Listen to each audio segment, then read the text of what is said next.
Okay gamers, grab your walking stick, your Zimmer frame and some anti-aging cream, because today we're covering a sensitive topic, ageism in gaming. And spoiler alert, I'm not buying it. So here's the story. I read an article the other day about ageism in gaming. Now the editor's 38 and he's interviewing a 42-year-old streamer called Twisted Humanoid. In a nutshell, they both believe that the industry is ageist. That's what we're going to talk about today. And I want to break this video into two sections. Number one, the way that the older gamers are treated by the brands, and also secondly by the community. So what is ageism?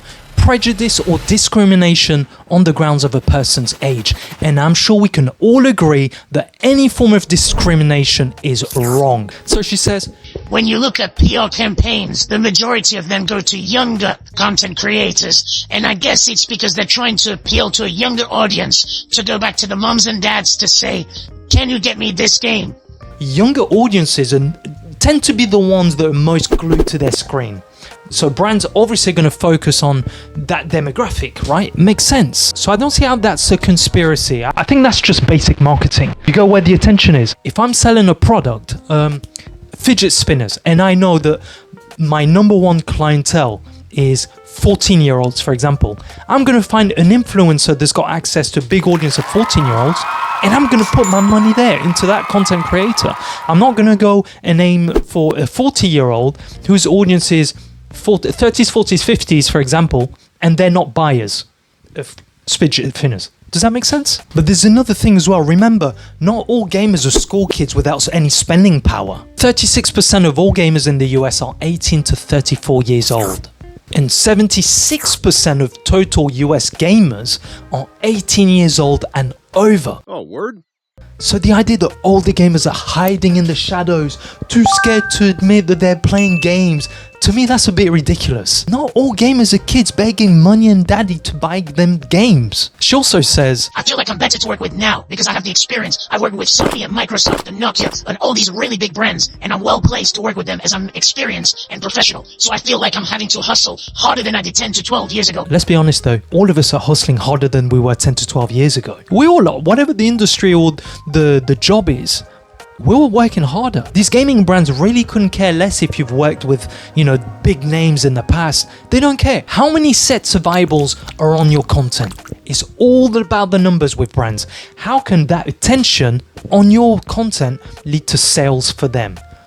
That's it. Now, with regards to how the community treats older gamers, she says, there's a space for me to share my experience as a gaming mom, an older woman in tech, to educate people and say, actually, there is a problem with age in gaming. The gaming should have no age. Now, I completely agree. Gaming should have no age, number one.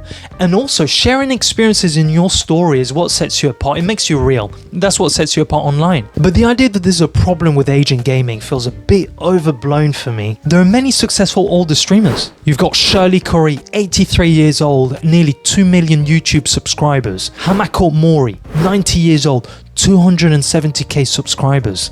Dr. Disrespect, 42 years old, 4.6 million subs, and Grandpa Gaming in his late 70s, 1.1 million subs. Let's not pretend that gaming is some exclusive club where only the young are allowed. Mommy. With a webcam and a console and a mic, and a unique personality most of all, you're pretty much there. That's all the access that you need. The rest is on you.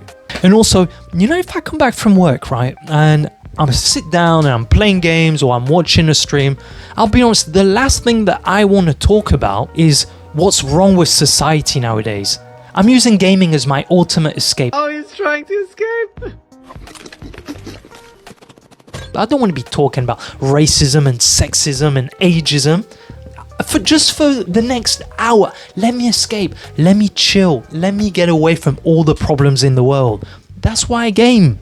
And I don't want to be reminded of what's wrong with our society. Let me deal with that as soon as I step out the door. I definitely feel when I go to gaming events, I'm very much the mom. I'm literally a mom, but it's one of those things where gaming is considered for young people. I would say the only way around it is probably bring your own friends your own age at these events, and I'm sure that will make a big difference. So is ageism in gaming the next big cause that should be addressed? Sorry, but no, not for me. This isn't some grand conspiracy. It's not the responsibility of brands to bring awareness that older gamers don't get as many brand deals as younger gamers. It's business, I'm afraid. It's all about entertainment and numbers. So let's hear it. Is ageism in gaming a real issue? Have I got it all completely wrong? Or is it just some lame excuse? Let me know in the comments if you got some value out of this video. Give me a like, a share and a follow. My name's Steph, Game Out Calls Out TV. Catch up with you guys soon.